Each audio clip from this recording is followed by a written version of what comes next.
দেখো 100%।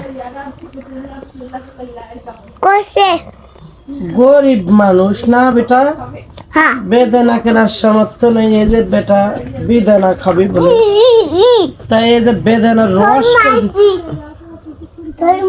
তো ঘাটি দিবার কাছে। আমি তো করছি যে আম্মু জিজ্ঞেস করো আম্মু আমাকে বেদানা রস করে দেয় তো, আবার একটা পাঞ্জা পাঞ্জি করে না আগে না, আগে না ওই বাবাকে আমরা ধরুক আগে তারপরে।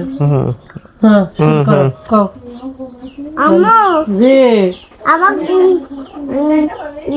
বেদনা সিঁড়ি যাও।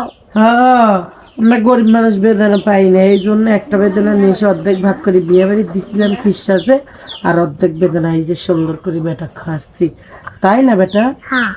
গরিব মানুষের এরকমই হয়, কিছু কিছু যারা সংসারী মহিলা কিছু দান করতে হয়, আবার কিছু ঘরের জন্য রেখে দিতে হয়, এটাই নিয়ম কানুন। তো এখন বেদনা অনেক দামি জিনিস হচ্ছে না তাই।